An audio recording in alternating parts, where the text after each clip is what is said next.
And when I woke up this morning, I was feeling pretty dangerous.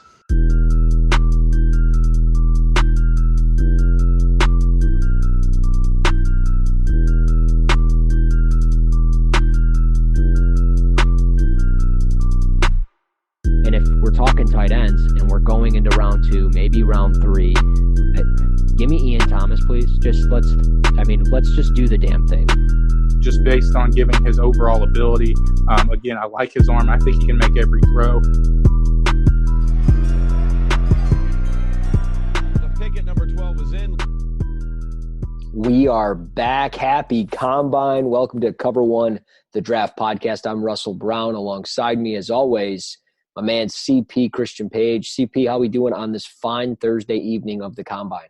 Yeah, you said it. Fine Thursday evening, watching some ball pretty much live as we're doing this podcast. So we'll get maybe some live updates, even though depending on when you're listening, they may not necessarily be as live as you want them to be. But yeah, still, this is really fun time of year, and we're seeing just a lot of film equal some of the athletic measurements, and so it's still pretty cool. Yeah, it really is, man. It's been a fun offensive day. Quarterbacks, receivers, and tight ends going today. They're doing them in certain waves and everything else.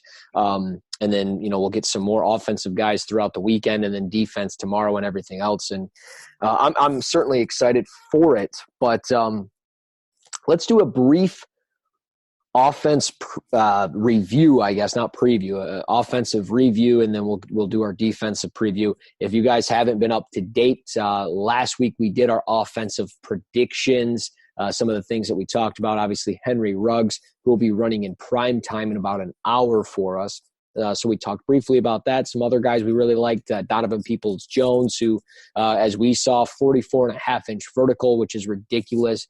But, we'll talk about all that in a moment. But if you guys want to get up to date with everything, if you haven't, you need to find us on Apple Podcasts or wherever you go about getting your podcasts. We're on everything: Spreaker, Google Play, Spotify, iTunes, YouTube, all the works. We're everywhere. So find Cover One NFL Draft Podcast, and you will find us there. You just need to download, subscribe, rate, and review, do all the good stuffs for us. So let's get into the offensive stuff. Let's talk some of these offensive players that have been going today. I'll obviously start with Donovan Peoples-Jones, as I mentioned, 44.5-inch vertical. He has not ran his 40 time yet, hasn't done any of the agility stuff either, but a 44.5-inch vertical is kind of ridiculous for a guy that checked in at 6'1", 212, really just good measurements all the way around. He had over 10-inch hands, good arms, arm length over 33 inches. So the talent is certainly there for a former 5-star recruit out of Detroit.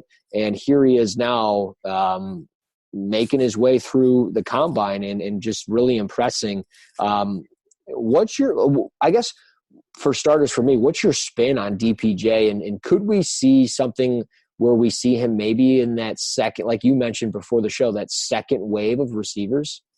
I think so, because, this is why we were talking to Greg Thompson, that's running the Buffalo Cover One podcast, and just saying, this is why you really have to tier your receivers, because when you have such a loaded class like this, you being, the NFL personnel, front offices, decision makers, and evaluators, but you really have to tier those guys, because when you have a situation like this where maybe you have Van Jefferson, Donovan Peoples-Jones, Brandon Ayuk, some of those guys with similar measurables, similar style of game, you have to really evaluate and be like, what's that one thing that kind of serves as the trump card, where if you tier them up, not necessarily rank them, what's the disparity between those? So I think Peoples-Jones, sure, he kind of fell victim to an offense that was kind of lackluster, kind of bland, but, just the physical attributes that he has, it's hard to really, fault him. If he runs a really solid 40 time and you see that vertical, like you said, 44.5, Juan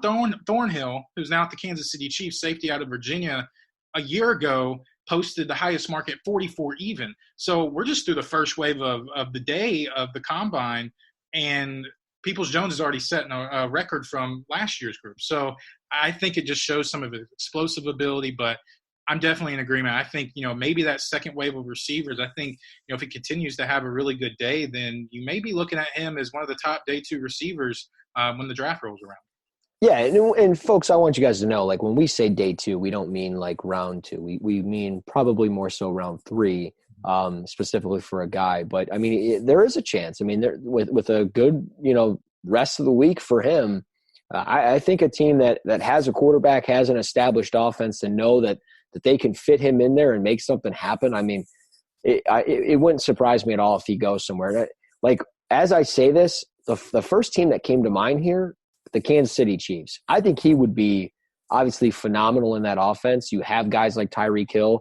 I think he could operate kind of as a big slot receiver, but I mean, maybe I'm crazy, and obviously probably any receiver in this draft could make it work with the Kansas City Chiefs, but I just think he'd be a really fun fit there as maybe like a number 2 receiver, and he would probably meet the expectations because he's got a competent quarterback. But another receiver as far as vertical jumps, there's only been 2, I think, posted for the wide receivers, and the other one is Brandon Ayuk for Arizona State. He had a 40-inch vertical. He ran a 4.5.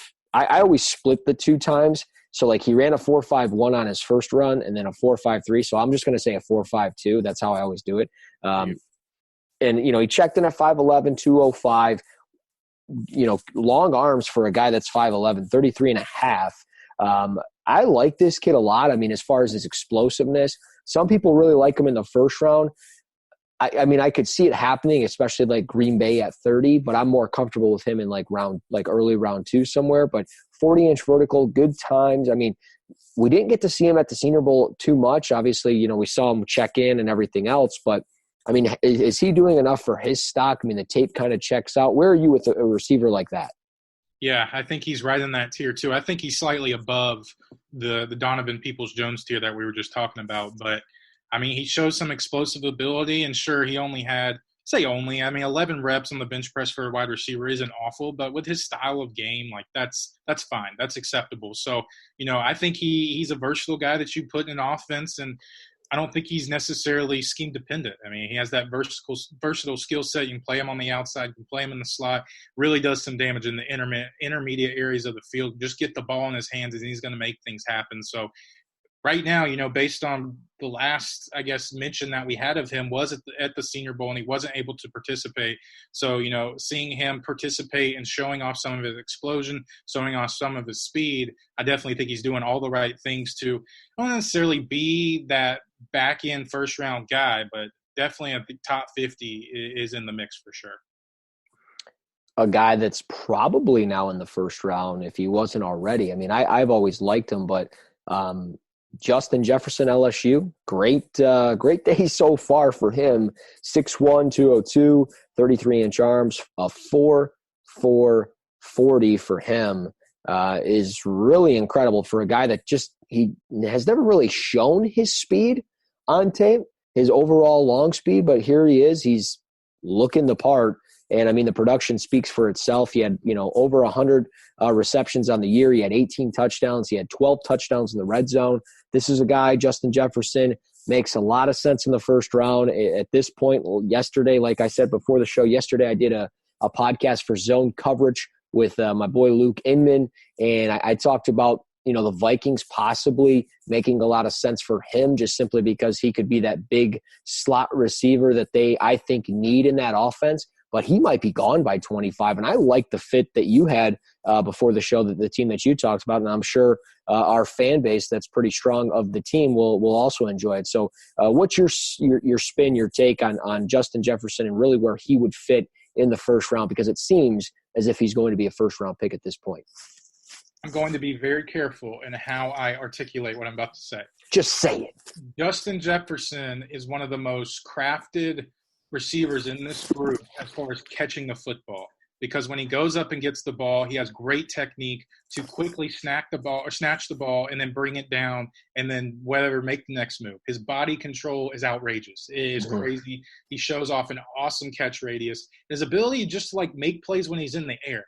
I don't know how he does it. I don't know if it's a skill or he made a deal with the devil or maybe just prayed before he caught the football. But some of the things that he does when the ball's in the air is just really incredible. So just how he overall catches the football and his ball tracking skills is just super impressive. And it's really hard to come away from his film and not think he's a top 32 player, a first-round type player compared to even some of these other stud wide receivers. With Jefferson, though, you're talking about team fits. I know it's a popular pick looking at Laviska Shenault to Buffalo there at the back end of the first round. But if you're looking for that alpha dog guy that can beat you vertically down the field, that's not going to have that much baggage as far as injury history goes or really off the field stuff goes, Justin Jefferson's your guy. And I'm not necessarily buying in all this stuff. Well, he was a product of the system. That's how he got open. You go back and watch just his film and just watch him. I know Joe Burrow can show that anticipation and throw guys open. But Jefferson has to make some things happen at the line of scrimmage. He has to show an above-average release to get that 5 to 7 yard separation down the field. He does just that. And when he doesn't, he has enough physicality and enough trust in his hands to make contested catches. So it's really hard to describe Justin Jefferson's game and not come away and say, hey, that guy's not a first-round receiver, because he definitely is. And I think, we're looking at 24, 25 as potential fits just as far as team goes. He could be, ripped off in that top 20 because I think he's that dynamic of a player. And I think the narrative that he's just a product of the system needs to go. It's not necessarily there as a red flag, but I think when you definitely dive into his tape, you're coming away as maybe the number 4 wide receiver in this class. Because when you look at guys like Judy, Ruggs, and CeeDee Lamb, but after there's kind of just a mix of, is it T. Higgins? Though I think Jefferson shows maybe a little more skills overall than T. Higgins. And T. Higgins has some injury baggage, at least at the end of last season. But overall, I think Jefferson is, I don't say a home run first round pick, but I think teams and just media in general and our Twitter folks need to start considering as one of the best receivers in this class. Can't disagree. I really can't, especially after T. Higgins comes out and says he's going to run a 4.40, and then he comes out and, a few hours later and I'm going to rest. I'm not running. So, to each their own. I know it's a long day. It's a lot different this year as far as the schedule for these players. It's a lot longer of a day. Before, they would basically go run and compete and then do some media stuff. Now they're doing the media stuff and then going out and competing. And it's just interesting. It's a lot different, but I guess it's not that different for them because they've never had to go through it, but it's definitely different for like the staff and the media and everybody involved. So another quick name from the wide receivers, and then I think I'll move on and I'll ask you one more questions on receivers, but really the other name that really popped out was Chase Claypool. And this was a guy I know you mentioned last week, and you talked about him on the Cover One Buffalo podcast. 6'4" receiver, 238. Everybody hints at, he could move to tight end. And like I said before the show, I think with his athletic ability now, you got a big-time slot receiver that's going to create mismatches because there's not going to be a nickel corner or a nickel back that's fast enough or I think efficient enough in coverage to really cover him. I'm not saying he's going to be wide open every play, but he ran the 40 in 4.44 seconds. That's a ridiculous time for a guy that's 6'4", 238.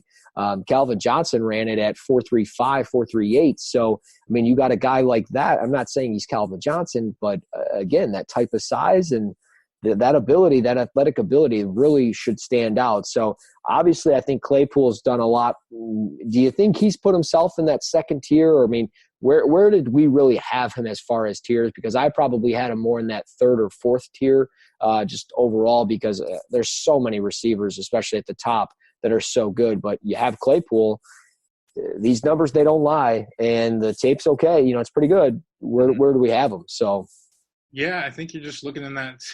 I feel like it's a really bad. It's clustered, man. It's just like put him in round 2, and I just think it's just kind of crazy where all these guys can be kind of grouped in that top 50, top 75 range, but. With Claypool, his overall ability, like you said, sure, he's not this silky smooth guy that's going to create all this kind of separation underneath. But if a team, trusts, his ability and they trust what they're going to do with him, then he's going to be a perfect fit for somebody, whether he is a vertical threat. He has pretty good build-up speed overall. His acceleration isn't bad. He has, good vertical instincts to go up and get the football as well. He can overwhelm anybody with power. So you're partnering his physical game with speed. That's hard to dismiss if I'm looking for a guy that I need somebody on the outside. Hey, we've struggled in the red zone, or we struggled on the outside. We can't get consistent, separation off press coverage. This is my guy. Or you have those guys as far as your wide receiver personnel goes. They're like, hey, let's get a bigger slot guy, which we've seen a lot of NFL teams take that route. Let's get a bigger slot guy, maybe get a mismatch on a nickelback, and maybe just get one of a slower, not as super athletic linebacker to take him on, and then we'll just create something up the seam. So there's a lot of mismatch opportunities for Claypool. And again, I know it sounds like a poor analysis of saying he's in that second round range, but I mean, it's just like all these other wide receivers, that's where he's going to fall most likely, in that day 2 range. I guess that's safe to say. Yeah. I mean, I'm with you. That day 2 range, more than likely. But the thing that always worries me, and I mean, it just always seems like we tend to love these wide receivers more and more. And then you get into the actual draft, like last year, DK Metcalf picked 64, Hakeem Butler didn't go to the 4th round. It's stuff like that. That's like, or no, it was 6th round, excuse me. You get into stuff like that. And it's like, I mean, these guys tested well. They've put up good combine numbers. They have good tape. Everything matches and checks out. And then the NFL just doesn't fall in love with these guys. And I mean, I don't think it's going to be the case this year, because I think it's going to be historic. But I mean, there's been some, and we had this question with Greg on the Cover One Buffalo podcast was, could we see 30 wide receivers taken in the first 3 rounds? And I mean, yeah, we could, but I mean, I'll be honest, I don't know if we're actually going to see that, because the NFL just doesn't value the wide receivers the way I feel like we do. But I could be wrong. I don't know. It's been a fun first day for sure. Quick on the quarterbacks as we move over to there. Joe Burrow's not testing. Tua's not testing. So those were the 2 big names, obviously. Joe Burrow, he doesn't have to test. I mean, he's the first overall pick. Tua, he can't test because he's got an injured hip. But Justin Herbert, I mean, he ran a 40 in 4.7 seconds. He checked in at 6'6", 236. And I'll be honest, he's every bit of 6'6". Anthony Gordon checked in at 6'2", 205, which is actually almost 10 pounds heavier than he was at the Senior Bowl. So that's good to see. Jacob Eason, not bad, 6'5", 231. So, I mean, he's got the size. Jake Fromm, 6'1", 219, 5-second 40. Again, one of those guys Fromm who, in my opinion, just he lacks ideal arm strength for the position. And I'll start with Fromm just simply because there's been some speculation that he could be a first-round pick or maybe an early day 2 guy. But, Fromm for me is I like his tape. He's consistent, especially as a game manager. But overall, if I'm picking in the top 50, I don't know if I'm taking him. I mean, I understand the premium for the quarterback position, but I just don't think I'm taking him. Where are you with him? I mean, you watched a ton of SEC stuff, and especially a team like Georgia. I mean, where are you with a guy like Jake Fromm? Yeah, where does Jake Fromm's upside lie? And I think that's when you have to look. I think we said his upside is Andy Dalton, which could be – I mean, that's not horrible. That's not saying we're by no means we're saying that Jake Fromm can't start a game in the NFL and he can't, piece together some kind of career. I mean, if you just poll or look at some of the quarterbacks that we're watching in just this past NFL season, you're like, why aren't half these guys starting in the league? And I think Jake Fromm could be like, hey, I'm better than these guys. He could go in there because he has a lot in between the ears. He's probably one of the smarter quarterbacks if you're just looking at overall coverages. He's not going to necessarily put his team in a lot of bad situations. The South Carolina game pending of this past year, he made a lot of boneheaded mistakes in that one. I think he had 3 picks in that game. But I think overall Fromm's a pretty smart quarterback. But I think his physical limitations are what's going to hinder him at the next level. And it's probably what's going to hamper his draft stock as well. I mean, thinking about, like you're talking about some of his arm strength, I don't necessarily always like to look in like hand size measurements, but he has a sub 9-inch hand. So if you can't get a full grip on that, then maybe that kind of looks, oh, well, maybe this isn't why he can consistently push the ball down the field. And I believe in that South Carolina game, there were some weather conditions that I think there was some rain or something. It was during that period, there was rain. 3 or 4 weeks in the South where it was just really like humid conditions, a lot of rain and stuff. So, you like I said, a poor performance in that game, and that led to turnovers. So that's when I think you have to look when, some of the film correlates to some of the measurements. That's when you're like, oh, maybe this is a red flag. So just with Fromm, though, again, I think there's enough between the ears where he can consistently be in a quarterback's room. He can help teams succeed in a certain way, depending on how you define success. But as far as overall upside, I don't see it based on maybe where he's being projected at the moment. Yeah, I'm with you on that. Justin Herbert, the last guy I want to talk about from the quarterback group. Then we'll quickly go over tight ends because the tight end group was nothing spectacular. But I do have one guy that I do want to talk briefly about because I think he had a really good day today. And he's been kind of rumored as somebody that could push up to maybe being the top tight end of the draft. But Justin Herbert, 95 career passing touchdowns. There's a rumor going around, and Benjamin Albright even kind of tweeted out about it. And I trust Ben with some of the things that he says, especially when it comes to draft season. And one of those things was, that there was one team that had Justin Herbert as the top quarterback of their board for this year, and even going back to last year. And he kind of hinted at the Chargers. I think the Herbert to the Chargers has been a very popular mock pick at the 6th overall pick. He obviously ran a good 40. The athletic ability shows out even at the Senior Bowl, on tape, everything else. Where are you with Justin Herbert? Because I'm on the – I don't want to say I'm on the fence, but I'm the guy that sits here and says, I think he is what he is. He's not going to get any better. He could get a little better, but I don't think he's going to go from being like good to just, legendary or elite or anything like that. Like he'll probably get a little bit better, but I think really what you see is what you get, a guy that struggles at times going through some progressions, a guy that at times can get stuck staring down to the right side of the field, and at times struggles with some of the ball placement on those sideline throws, whether it's at the hashes or exactly at the sideline or, between the sideline and the numbers. But again, one of those guys that struggles at times. But where are you with Herbert? Do you think the combine is going to be one of those places, throughout today and the rest of the week, that he solidifies himself in the top 10, or do you think it didn't matter? He was going there regardless. Yeah, I think he was going there regardless. I mean, just the physical tools that he brings, and I know that's what kind of the combine's for, to see those physical abilities, because, depending on who you talk to, he only completed this many passes at the combine, whatever analytics you want to run.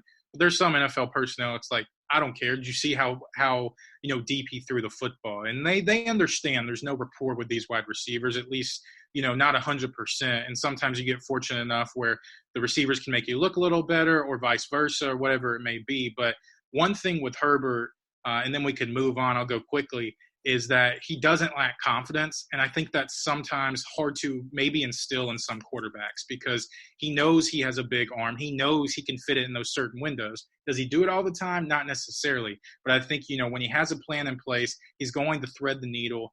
He has those physical tools to get it there. And I think sometimes that's not necessarily something that you can coach. And so it's good to have that coming into the league where he can kind of push the ball from a physical standpoint, like Anthony Lynn likes to do, like Phillip Rivers like to do. And if that offense is going to run functionally the same way, then Herbert is almost a perfect fit in that Los Angeles offense. So I think it makes a lot of sense for him to be in that top 10, just given his physical standpoint and some of that confidence and that moxie that he plays with.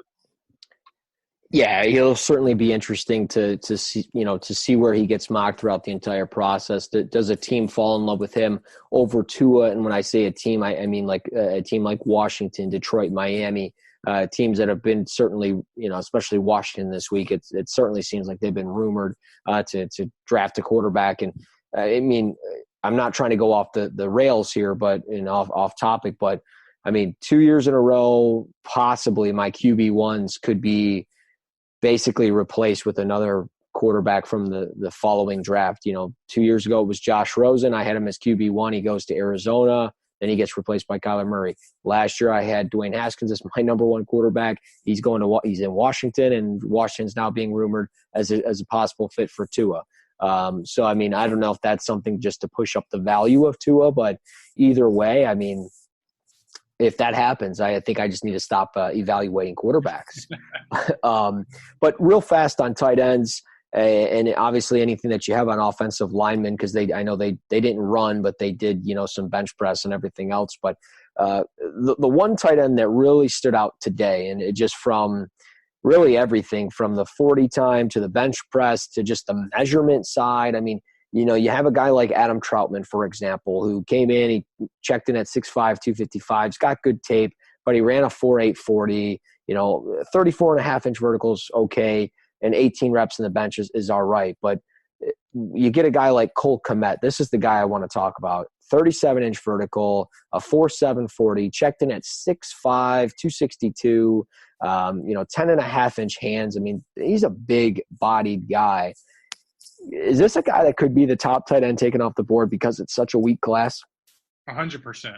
And I think the combine, he was a late addition to the draft, but I think the combine is really just showing off his skill set and his ability to manipulate the seams, give that defense or that offense the mismatch that they want. And he has, I went back and I looked at his drops, and I can't remember that many that he actually dropped. I don't have the number in front of me, but he's a sure-handed tight end. He was used appropriately in Notre Dame's offense, but I think his best is yet to come, because when you look at him and just the mismatches that he can make, I think he can be spread out as a versatile guy too, and he has a lot of pop when he's blocking too. He has that length and that girth that you like to see as an inline tight end as well. But he has some of the athleticism and some of that explosiveness to be more of that flexed out tight end that you like to see, maybe on third downs or other passing situations. So I definitely think it's possible that Cole Kmet could definitely be the top tight end taken in this draft. Another guy I'll quickly talk about for tight ends, then we can move forward. Albert Akui-Boonham, the Missouri tight end. He's kind of the forgotten guy. What the hell, dude? Yeah, he came in like entering the 2019 season as one of the top tight ends, and of course some other guys surfaced. I know Bryson Hopkins was up there too, but running like either a 4.5 even or a sub 4.5. To me, like, I know he's fast, but I didn't see that necessarily I want to say it's elite level tight end speed on film, because he kind of plays more of just a physical game. Sure, he can be a mismatch in the seam.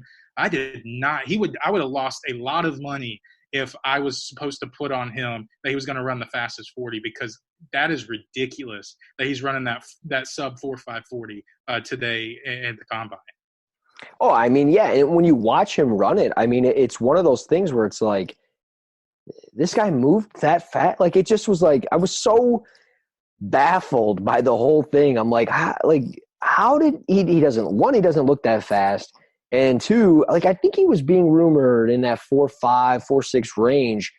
But again, a 4.4, I was just baffled. He didn't look that fast, but here we are. Real fast on the tight ends. Adam Troutman, Dayton, 3-cone drill, 6.78, which is faster than O.J. Howard, who ran it at 6.85. So I always go back to O.J. just simply because he ran a 4.5 40, and it's like he's just freakishly athletic and so talented.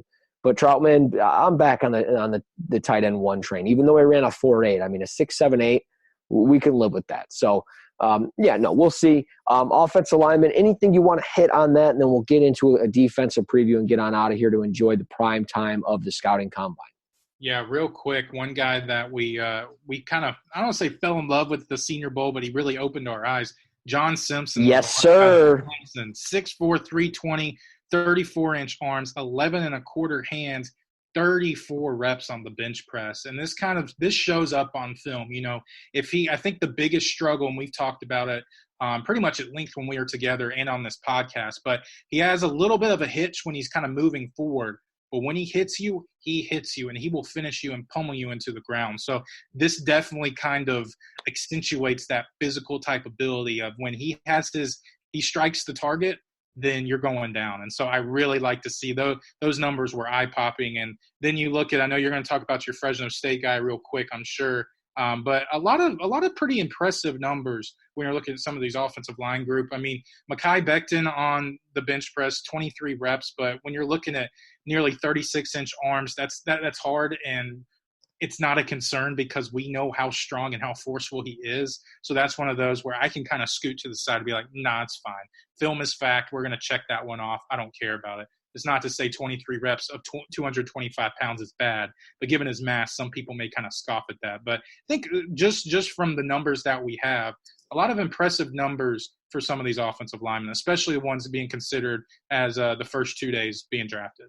Well, especially with Becton, I mean, if we throw up the Orlando Brown comparison, I mean, Orlando Brown had 18 reps at the bench. So, I mean, guys with similar stature and everything else, I mean, 23 reps is a good day at the office. And also, when you're benching, you're not using your ass. You're using your arms, you're using your chest, you're using your back, you're using those muscles, and you're not using, something that you're going to be using on every single play, and that's your ass. So Becton, I think, is going to be just fine. You mentioned my boy from Fresno State, Natane Ute from Fresno State, 6'2", 315, 10 and 5/8 for hand size, which is he's got big paws for sure. The grip strength is there, and it follows with the bench reps, 44. So he certainly led the way. I think it was tied for fifth best in the history of the combine. So take it for what it is. But yeah, I'm glad that you brought up our boy, John Simpson from Clemson, 6'4", 321. His hand size is identical to Alex Taylor from South Carolina State, who was also at the Senior Bowl at 6. He's 6'8", 308. So while his arms are 2 inches shorter, his hands are the exact same size. And he put up, 13 more reps in the bench. Another guy real fast, Andrew Thomas.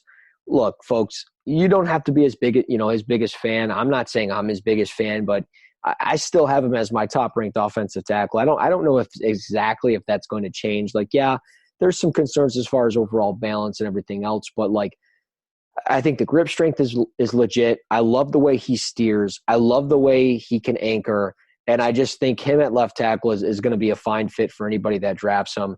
And he's got, 36-inch arms at 6'5", only 21 reps in the bench. But again, I think he's going to test okay tomorrow when he runs. And I just think overall he's a guy that is certainly to circle back to, as he maybe falls closer to probably the 20th pick than the 5th pick, like we were a couple months ago. But I'm still on board for Andrew Thomas's OT1 right here, right now. I do like him as Cleveland's pick at 10, to be quite honest. I think that's a pretty good fit overall, and I think that they could get a franchise left tackle out of the deal. So let's move to the defense. I mean, I don't really have much else for the offense. I don't know if you have anything else to add. If not, forever hold your peace. What's that saying? Yeah, I think you got it. Okay, yeah. All right, defensive line, linebackers, corners, all the goods. Defensive preview, do you have a guy on the defensive line that you think is going to just come out and just test out of this world? Chase Young, I don't think is testing, if I remember correctly. But right. And even if he was, you can't say him. But somebody that's going to test out of this world. And if you pick an Auburn player, I'm going to turn this podcast off. That's the obvious pick, though. You know that. Marlon Davidson, right? Or Derek Brown? Yeah, no, Derek Brown. Derek Brown's going to kill it, in my opinion. And real quick, and then I'll give you somebody else. But he was interviewing with Good Morning Football this morning on NFL Network with Peter Schrager. And just the maturity and how he carries himself. He recently had a kid, and just talking about, what – and Schrager asked him, what do you tell NFL teams? He's like, hey, I'm a different person than I was a couple years ago. I've matured as a leader. I've matured now as a father. And I want to keep maturing, in a nutshell, I want to keep maturing as far as my football knowledge goes. And that requires me to, constantly find balance and be pretty much a studier of, what everything has to offer. And I was like, dude, he won me over. And so who was that? Derek Brown. Oh, okay. Yeah, I'm sorry. Yeah, so I'm sitting in a room and I'm like, yeah, this guy, yeah, I'm picking him. Oh, yeah, he might be the most dominant player in this class. No, But that's for another day. but we said that that's not a topic for another day. If you guys haven't subscribed to the podcast, you're missing out. You can subscribe today on Apple Podcasts, Spreaker.com, whatever. Like I mentioned at the beginning of the show, just search Cover One NFL Draft Podcast, subscribe to it, rate and review. And guess what? You can go back to June and we talk about Derek Brown in depth as the most dominant player, while other people were chirping him up saying, I don't think he's that good. Folks, he's that good. Oh, 100%. I mean, you just want a dominant guy that can win in both areas of the game. You look no further, and you will be satisfied regardless, and whether he's a need or somebody that's just going to fill a role. But he's definitely somebody that needs to be, hyped up as one of the top players in this entire draft class. I guess just kind of throwing out some names. I think Jordan Elliott, the Missouri defensive tackle, he has pretty good film. And I think he moves extremely well. He has a lot of pop. We're just talking about dominant in the trenches. He has some shades of, just playing like Derek Brown, getting that upper body quickly, swiping and just kind of making room for himself in a path to the quarterback. So he's a guy that I think he shows some athleticism on tape. We'll definitely see that this weekend. Some guys I'm trying to think of surprising guys. I mean, there's some names I can give, but I don't think it'd be surprising if they performed well. Like, I think Yetur Gross-Matos would be a guy that's probably going to perform well. I think his 40 will be impressive. I said that yesterday talking to Luke. He asked me, he goes, what's a guy that, maybe you have as a first-round pick, or you didn't know if he was going to be a first-round pick, but that you're certain he's going to be a first-round pick? And I even kind of stamped it. I think Yetur Gross-Matos after this week is going to be a top 15 pick, and it would not surprise me if he went in front of K'Lavon Chaisson. I know everybody loves Chaisson. I do too, but I think Yetur Gross-Matos, the way he checked, everything he checked in with, I think the tape checks out. I think he's going to have a good week. So that was going to be the guy that I picked. But go on as you were. Yeah, I mean, that's pretty much where I was going to leave off. But yeah, I mean, again, I think this defensive line class, it gets overlooked maybe just a little bit because I know there are some, superb athletes on the outside, rushing the passer. But some of these guys, I mean, Bradley Anae, I could see him testing well. We talked about Derek Brown, maybe Khalid Kareem from Notre Dame. I think if your boy, yeah, he's not a super twitched up athlete, but I think if he just has maybe just marginal athletic numbers, I think that pushes him up the board because I think his film checks out. I know some technique wise and just his overall pass rushing, direction and path to the quarterback, I think needs some work. But I think if he posts some good numbers, I mean, he's super long at 34 3/8 arm length, nearly 11-inch hands at pretty much 6'4", 270 pounds. If he tests anywhere close to, above average as far as, comparing him to the rest of this class, that's a guy that's going to shoot up the boards. And then you're going to look back at his tape and be like, yeah, there's a lot to work with here. So he's a guy that I think, I don't say necessarily needs to test well, but if he does, might be a guy that we need to start looking at possibly late day 2 in that maybe 75 range. I got one, and if he could just become freaking consistent on a football field, he would be unbelievable. And that would be Raekwon Davis out of Alabama, 6'6", 311, 11-inch hands, almost 34-inch arms. The guy is a freak of nature from a size, weight, height, everything from that perspective. I think he might test okay, but just on tape, he's just not consistent enough. And if he can become consistent, he is going to be dominant. I mean, I'm not saying like Aaron Donald like dominance, but he's going to be very good, I think. But I got a question for you. And the rumor right now is that Neville Gallimore, Oklahoma, my boy, is going to run in that 4.6 range. That's a rumor I read today. And at 6'2", 304, it's possible. I'm going to put the over-under at 4.7. Will you take the over? Or will you take the under? Because if you take the over, I'll bet you I'll take the under. And I mean, what do you want? What do you want? You want some Titans gear? I'll buy you something off NFL Shop. I mean, I guess sure. We'll figure it out after. I mean, people probably do want to hear what our bet is, but I don't know. We can ship somebody alcohol of choice if you want to do that. We could probably do that. Maybe some liquor or beer, depending on what it is. Okay. and maybe we'll have some kind of running joke with it too. But I want to take the over in the sense it's How hard dare to you. it's hard to imagine. Though I just sat here and talked about how Derek Brown's an explosive athlete. It's hard to imagine this guy that plays pretty much a 0, a shade, and an occasional 3 tech. He's going to sit here and run a 4.6 something. Because if that's the case, then is he scheme versatile as in or position versatile? If you're saying like, well, Yeah. we could use him in a 3-4 alignment on, whatever, first and second down, however you want to use him. Even though that's not how he was necessarily used at Oklahoma. I know he was used in a versatile manner, but maybe not to the extent that a 4.62 whatever would indicate. So if he does run that, then I think the opportunity that he has, there's a lot more versatility, and that means there's a lot more flexibility and maybe fluidity for him to move up in that late first-round range if he tests out the water like that. I am on the edge of my seat right now. I want 4.9 or 4.49. That's what I want. Give me that. I want if it's a 4.9, I'll buy you a double. I don't care what it is. Okay. I want 4.69999. What if it's even? What if it's 4.7? Is it just it's push? It's even money. Yeah, I think that's. Then we may have to find a plan B of somebody else we can bet on. All right. Let's go to linebackers real fast, then we'll touch DBs and we'll get on out of here. Linebackers, anything that stood out to you in a way for the linebackers? I've got one that's just underwhelming, but I'll let you start. Yeah, I'm just looking over the numbers here. They all kind of bunch up, so I'm trying to see if anything stands out. Just from a performance standpoint, I want to see how well Zach Baum performs from Wisconsin, because he was kind of a guy rumored in that top 40 range. I know he's kind of labeled as this twitched-up, explosive guy. I think there's some moments of that on film, but I don't think it's consistent enough, in my opinion, to count as a strength.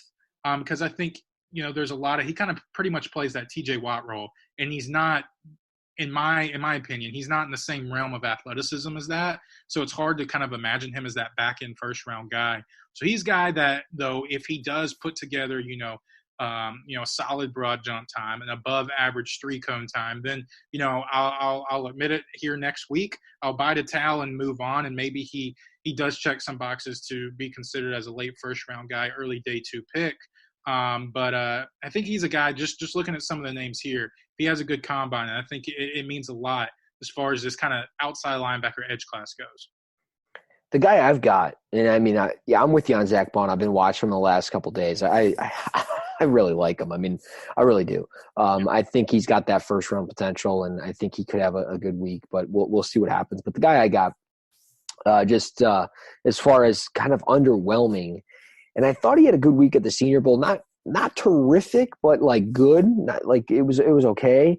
And I still view him as like a special teams guy for sure. And I mean like a consistent special teams guy. Like I think he could carve a role in it and maybe make a career out of it. And that's Khaleke Hudson out of Michigan. And I'm not dogging him because he went to Michigan, but 5'11", 224, 29 3/8 arms. I mean, if I'm looking at this correctly, the shortest arms of anybody at the combine, the lightest weight of any linebacker at the combine. I'm not like saying like height, weight, arm length, everything, but it doesn't make or break a prospect, but it makes some type of difference in a way.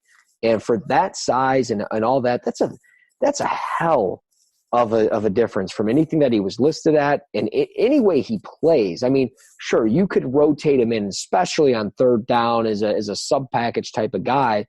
But outside of that, like I don't see an every down player. I don't see how he's going to survive.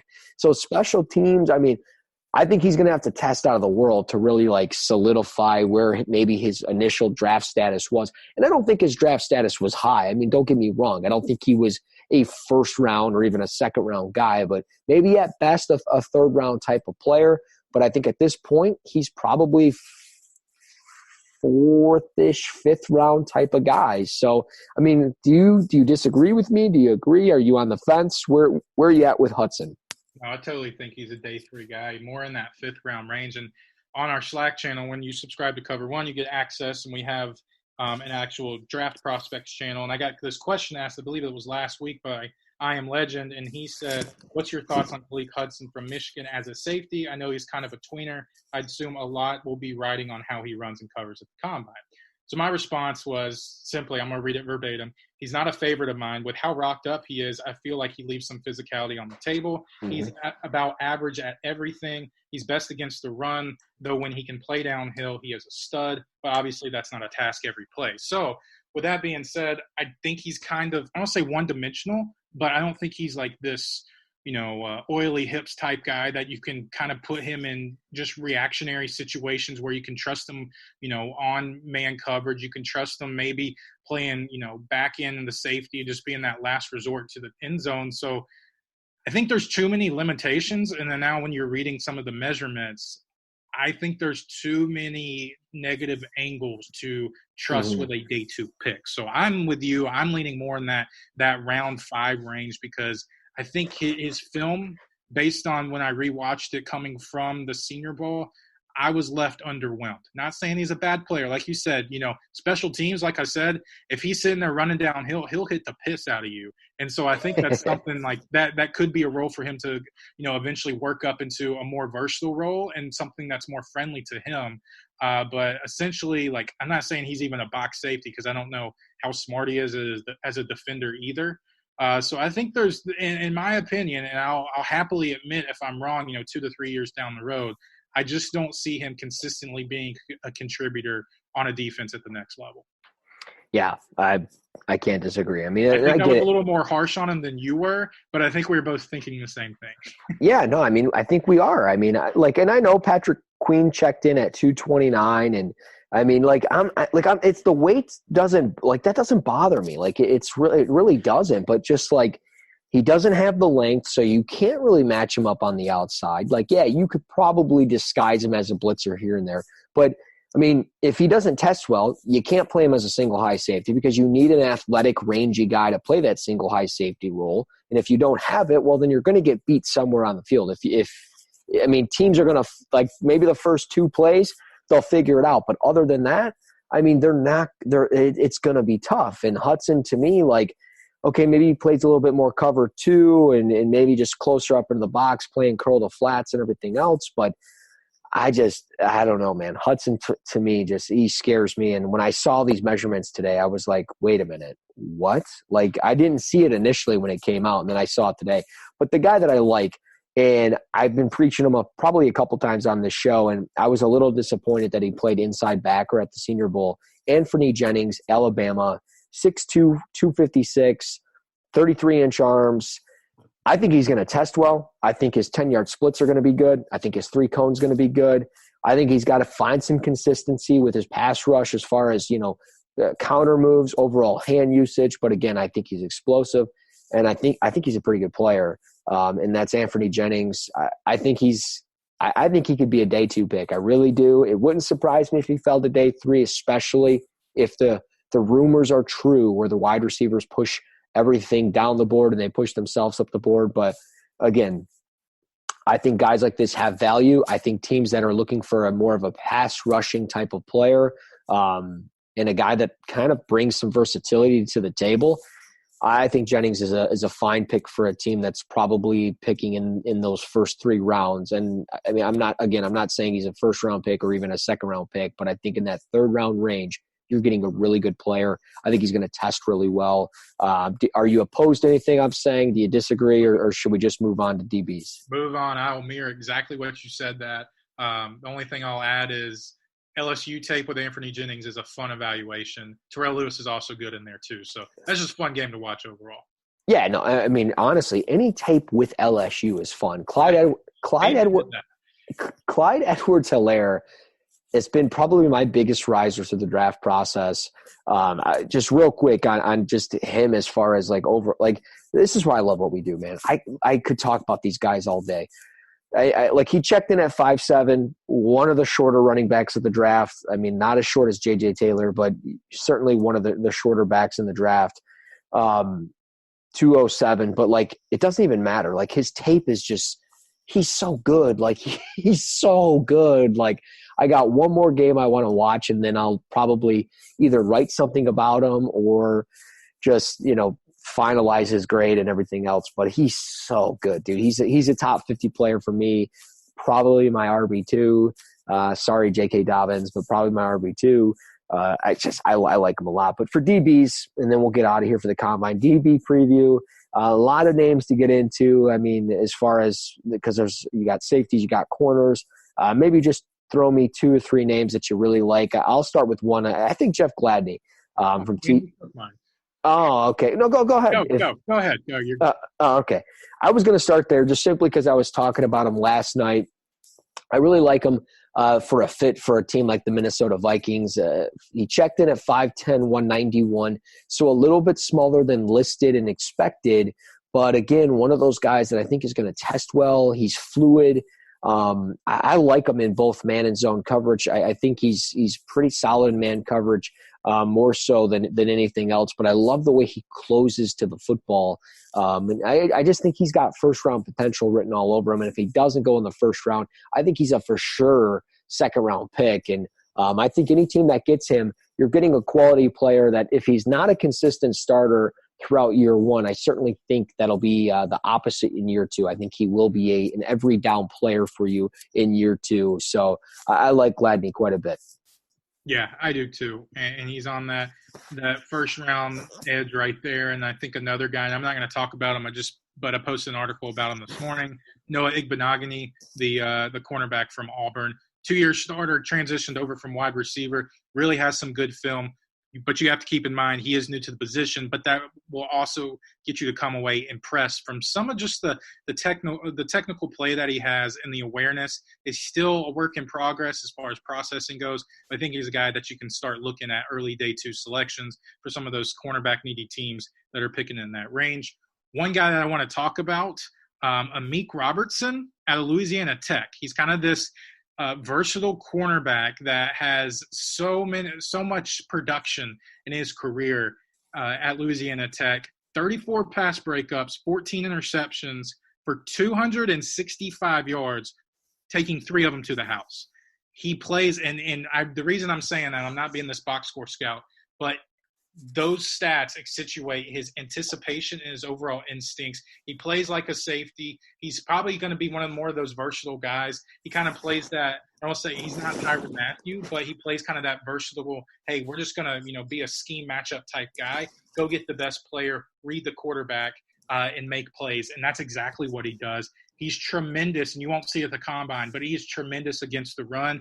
He's only 5'8", 187 pounds. But it'll hit you like he's 6'5", 230 because he just has that desire and that demeanor. So he's a guy that I really liked his film a lot. And I even posted on Twitter that said if he hit that 6-foot threshold, I think there would be some chatter, at least on Twitter, about him being a possible borderline first-round player. I think he has that kind of ability. He's a really fun evaluation to watch for sure. I love that you go after the small school guy. Because I have not watched him, but like this is one of those things like where you like, and he wasn't even a small school guy, but like you were the one that turned me to Mekhi Becton, and you've turned me to so many other players. So I'll certainly circle back to him. I'm going with another guy too, real fast, and then I've got one question on safeties, and then we'll get out of here. But the forgotten man, Virginia corner Bryce Hall, my preseason CB1. I think if I remember correctly, maybe your CB1 or at least top 3, I believe. But checked in at 6'1", 202, 32-inch arms. I don't know how much testing he's actually going to do. But Bryce Hall, I mean, top 3 as far as like top 3 rounds, like between the first and second day of the draft, I feel like is where he's going to end up going. And, I mean, am I crazy for thinking that? Because the tape still checks out. He's still great. I don't know how much testing he's actually going to do, but regardless, I feel safe. I would put my job on the line to draft him because I think he's just a great ball player. Where do you feel Bryce Hall is going to go regardless of the injury? Yeah, that's tough because I was one of those guys that wasn't completely on board with him entering the season pre-injury. I thought that he struggled a little bit vertically more than I thought because he had CB1 listed kind of all over him. entering the season, and guys like, Jeff Okudah and some other guys take that next step forward, just with increased playing time and just increased exposure. But Hall, I think vertically he had some moments where I think his footwork was a little out of place. He wasn't as smooth in transitions as I wanted him to be, and maybe that's me just being maybe more of a tougher grader. I don't know. Maybe I'm the wrong person to ask that, because I think when I already had some concerns, and then he goes a whole year pretty much with no tape, and it's hard to really overwrite those concerns. But I'm still looking at maybe a late day 2 range, early day 3, because you're factoring some of those injury concerns, you're factoring some of those inconsistencies, in my opinion, on tape. So Bryce Hall, I know, is kind of a wild card for me right now, and I don't necessarily mean that in a positive way. How dare you? How dare you?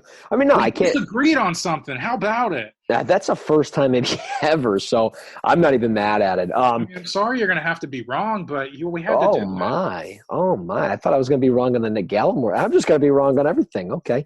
But no, for the safeties, and I'll end it with this. To be honest, folks, I really don't care to talk about Xavier McKinney, Grant Delpit.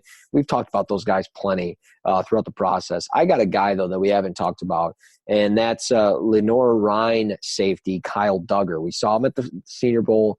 He flew around. He looked pretty good. Checked in at 6'1", 217, almost 33-inch arms, the longest of any safety at the draft right now, 10 3/8 hand size. Am I crazy for thinking that, one, this guy's probably going to be a top 50 pick, but is there a chance that just maybe we see this guy sneak into the first round? Could we see it happen? There's a chance. Right there at the back end, San Francisco, I think, needs a safety. Yes. Depending on, where – it seems like Dallas, just to our knowledge of mock drafts and just needs, seems like Dallas at 17 is probably going to pick up who they think the best safety is available. I think McKinney matches them a little more from a scheme profile, just the athleticism and versatility that he brings. It may just depend on where Grant Delpit lies. If Grant Delpit doesn't test well, there might be enough chatter where Duggar actually gets picked ahead of him. I know, blasphemy, it seems like, just based on the status quo that we entered the 2019 season with. But Delpit's, kind of nagging injuries and inconsistent tape, and he kind of took that step back, whether it was from an effort standpoint or whatever it may have been. But Duggar's taken that step forward. He's one of those risers this draft season. His tape's fine. It's good enough. I think there's some things where, from a consistency standpoint of, gap filling in a certain way and run fits as far as, defending the run overall. I think he's fine as far as pass coverage goes. And his range is pretty solid. But like you said, he's kind of that body beautiful safety that a lot of teams are going to fall in love with.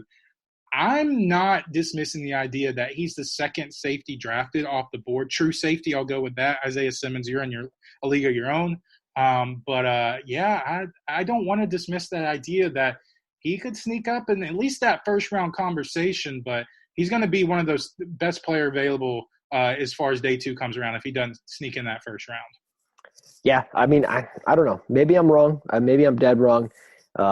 Maybe he's like a third-round pick. I have no idea. Side note, Jake Fromm throwing the ball right now. Can't grip that thing. Save his life. Holy cow, those were bad. Now that we know, it's like, oh, this makes sense now. It's – wow, that was bad. Yeah, that was bad. Oh, that was pitiful. Good catch by who's 23 in the receiver group. Sorry, guys. We're sitting here playing this line. KJ Hill, good snag to go up and get that and then have some concentration there. But yeah, that was a rough go. But, man, like I was saying, Kyle Duggar, I think he's intriguing. We've got some all-22 on him, and I've been watching him a little bit. And, I like some of the things I'm seeing. I liked what I saw from the Senior Bowl. And the more and more I think about it and just looking at, the size and what it sounds like, just seeing the fluidity that we saw at the Senior Bowl, thinking it's going to match here at the Combine, I could definitely see it happening. So I'm intrigued with Kyle Duggar. I think he's got some first rounds definitely rich, but again, there's probably 20 first round grades. You got about 12 guys that always surprise, sneak in, maybe even 15 guys that sneak into the first round. Kyle Duggar is certainly one of those guys I think we could talk about a little bit more down the line. So we'll see what happens. other than that, I don't have anything else. I mean, we did a ton of offensive stuff. We did a really good defensive preview here. I mean, I hope you guys enjoy the rest of the Senior Bowl. You've got the rest of Thursday night in prime time to enjoy Henry Ruggs running a 40-yard dash time. Obviously, the defensive guys and other skilled guys will be running throughout the rest of the week. So, CP, I appreciate you joining me, my man. Do you got anything else to add? I think we covered about everything. I mean, just keep following us on Twitter, Russ NFL Draft _Christian page, and follow Cover One on the website, because we'll have some content coming in that direction. And just give us your comments and questions. We love feedback. We'll mention them here on the show, and we love engaging in conversation and explaining our certain points. And sure, we'll poke a little fun as well. So that's just all part of the networking as far as Draft Twitter goes, and just being a part of this group. So definitely hit us up on Twitter, and then hit us up in maybe the comment thread or the Slack channel if you're involved there too. For sure. Smash the follow button on Twitter at Russ NFL Draft, at _Christian page. Like I said 3 times already, find us on Spreaker.com, Google Play, Apple Podcasts, the works. Wherever you get your podcasts, you can find us and put us into the mix. NFL Draft or Cover One NFL Draft podcast. So CP, thanks for joining me as always. Until next week, or maybe this weekend, if we do a combine review in full, maybe we will, maybe we won't, who knows. But until next time, this is Cover One, the Draft Podcast.